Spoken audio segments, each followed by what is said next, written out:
खुलुमबाय रायजोफोर दिनै फुंबिलिनि खौरांफोरा जाबाय बर'नि फिसा रितिका मुसाहारिया स्पर्ट्स महोत्सव 2026 आव थाखो 11 बिगियान आयदानि बेलायाव सेथि मासियाव जायगा आवग्रिनो हादों। क'क्राझार जिल्लानि थागिबि आरो द रियेलिटी पाब्लिक स्कुल क'क्राझारनि 11 थाखोनि फरायसुलि Ritika Musahary the United Council of Martial Arts Yoga and Fall Sports फेडरेशनजों खुंजानाय स्पोर्ट्स महोत्सव 2026 आव थाखो 11 नि बेलायाव सेथि मासियाव जायगा आवग्रिनो हादों। बे बादायलायनाया सोनाब बेंगलनि सिलिगुरियाव खुंफुंजादोंमोन। बे समाव नोंथांमोननि गेजेराव फिन आरोबाव फोसावनो लादों गेदेमा रन्जन दैमारिनि बागै। जों मिथिगौ एबा बयबो मिथिगौ दि मोनसे समाव आलादा रायजो बड'लेण्डनि थाखाय आखायाव हाथियार लानानै सोमावसारबोनाय, हारिनि रैखाथिनि थाखाय सोरखारनि हेंथायै दावहा नांबोनाय बयजोंबो मोजां मोनजाग्रा रन्जन दैमारिया दासिमबो जोबथेसालियावनो दं। नाथाय बिथांखौ उदां लाबोनांगौनि थाखाय आथिखालनि दैदेनगिरिफ्रा जेबो गोसो होयैखौ नुनो मोन्दों एबा जेबो गारां दिखाङैखौ नुनो मोन्दों। सीबीआई केसजों एक्टिभ जानानै थानायनि जाहोनाव बिथांजों लोगोसे माखासे बारग' एनडिबि केडारफोरा दासिमबो जेलावनो दं। बिथांजों लोगोसे माखासे बारग' एनडिबि केडारफोरा माब्ला जेलनिफ्राय उदां जागोन? बे बाथ्राखौ मख'नो गोनांदि सुप्रिम कर्टनि गोदान हियारिंनि थारिखआ फिन आरोबाव फोसावजानो गोनाङा फोसावजायाखै। उकिलफोरनि सम मोनै आरो गुबुन गुबुन आयेनारि जाहोनफोरनि थाखाय हियारिंआ दोनथ'जागासिनो दं।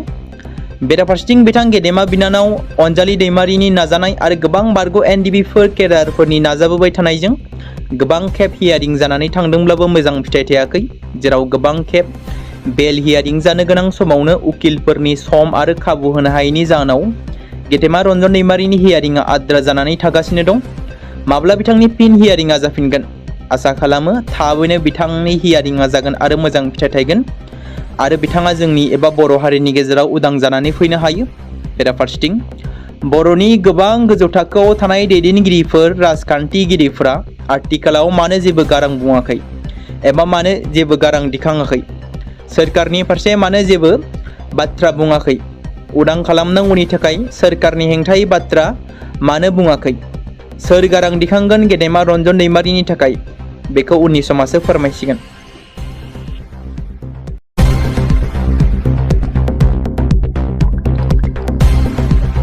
बे समाव मोनसे गोजोनथाव खौरां बाक्सा जिल्लानि बरमायाव थानाय रुरेल एकाडेमिया लानानै फैदों नोंथांमोननि थाखाय मोनसे गोजोनथाव खौरां। थांनाय एसएसएलसी आरो हायार सेकेन्डारिनि आनजादाव जाय फरायसा आरो फरायसुलिफोरा उथ्रिसारनो हायाखैमोन एबा फेल जादोंमोन, बेनि थाखाय रि एग्जाम होफिननो गोसो गुदुं फरायसाफोरा थाबैनो बरमा सेकेन्ड गेटआव थानाय रुरेल एकाडेमियाव मुं थिसनफैनानै मेट्रिक आरो एचएस आनजादखौ होफिननो हागोन। बेनि अनगायैबो जाय फरायसाफोरा थांनाय मेट्रिक आरो एचएस आनजादाव नांगौ बादि जौखोन्दो एबा मार्क्स लानानै उथ्रिसारनो हायाखैमोन, बिथांमोनाबो बे रुरेल एकाडेमियाव एडमिशन खालामफैनानै मार्क्स इमप्रुभमेन्ट खालामनो हागोन। स्ट्रिम हिसाबै आर्ट्स, साइन्स आरो कमार्सनि गासैबो फरायसाफोरा रुरेल एकाडेमियाव एडमिशन खालामनो हागोन। बेनि थाखाय थाबैनो 8761903455 नङाब्ला 8720358865 जानबुं नम्बराव जगाजग खालामहरनो हागोन।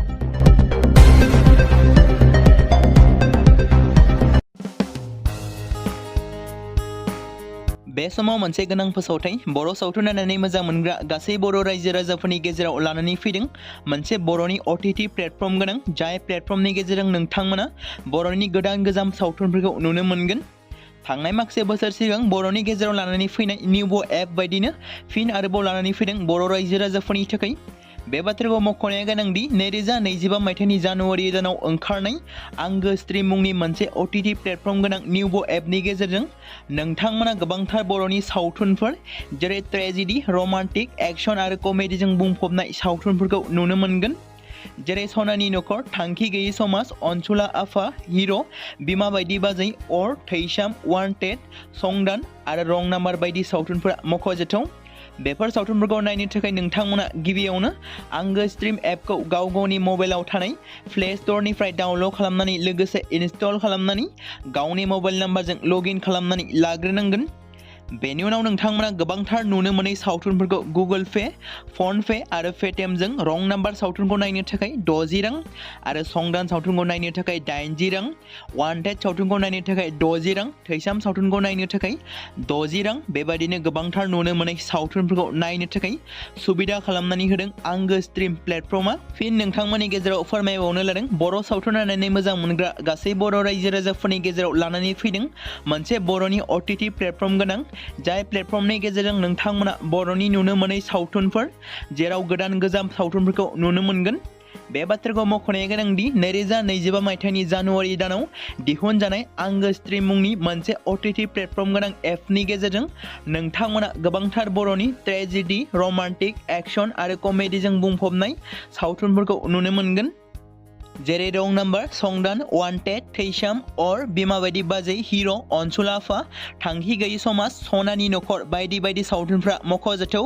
बेफोर सावथुनफोरखौ नायनो थाखाय नोंथांमोना गिबियावनो आंगो स्ट्रिम एपखौ गावनि मबाइलाव थाखानाय प्ले स्ट'रनिफ्राय इनस्टल खालामनानै गावनि मबाइल नाम्बारजों लगइन खालामखांनायनि उनाव नोंथांमोना गोबांथार नुनो मोनै सावथुनफोरखौ गुगोल पे, फन पे आरो पेटिएमजों रं नाम्बार सावथुनखौ नायनो थाखाय 60 रां, संदान सावथुनखौ नायनो थाखाय 80 रां, वान्टेड सावथुनखौ नायनो थाखाय 60 रां, थैसाम सावथुनखौ नायनो थाखाय 60 रां बेफोरबायदिनो अर सावथुनखौ नायनो थाखाय 60 रां पे खालामनांगोन। बेबायदिनो गोबांथार नुनो मोनै बर' सावथुनफोरखौ नायनो थाखाय सुबिदा खालामनानै होदों आंगो स्ट्रिम प्लेटफर्मा। बे समाव मोनसे गोजोनथाव खौरां, BTC हालामनि रायजो राजाफोरनि थाखाय मोनसे गोनां फोसावथाय। क'क्राझार जिल्लानि सिङाव थानाय बड'लेण्ड एकाडेमि सिनियर सेकेन्डारि स्कुला लानानै फैदों गोजोनथाव खौरां। बड'लेण्ड एकाडेमि सिनियर सेकेन्डारि स्कुला 2026 आरो 2027 सोलोंथाइ बोसोरनि थाखाय लानानै फैदों नार्सारिनिफ्राय लानानै थाखो 9 सिम फरायसा आरो फरायसुलिफोरनि गुन गोनां सोलोंथाइनि थाखाय खम बेसेनावनो गोदानै मुं थिसननायनि खाबुखौ होगासिनो दं। मख'जाथावदि क'क्राझार जिल्लानि हल्टुगाव आउटपस्टआव थानाय क'क्राझार तिनिआलिनि बड'लेण्ड एकाडेमि सिनियर सेकेन्डारि स्कुला गुन गोनां सोलोंथाइ होनायजों लोगोसे थाखो 9 नि थाखाय इलेक्टिभ साबजेक्ट महरै मेथामेटिक्स, जिअ'ग्राफि, हिन्दी, हिस्टरि बायदि आयदाखौ लानो हागोन। मोजां सोलोंथाइ लानायनि अनगायैबो बड'लेण्ड एकाडेमि सिनियर सेकेन्डारि स्कुलाव उफ्रा सोलोंथाइ हिसाबै environment field study, English speaking course बायदिखौ लाफानानै सोलोंथाइ लानो हागोन। बेनि अनगायैबो गोजान लामा हान्थिनानै फरायग्रा फरायसा फरायसुलिफोरनि थाखाय आलादायै मोजां हस्टेलाव थानानै फरायनो हानायनि खाबुफोर होनाय जादों। बेनि थाखाय नोंथांमोना आबुङै मिथिबावनो थाखाय एबा थोंजोङै फोनांजाब खालामहर 9101 488 399 जानबुं नम्बराव।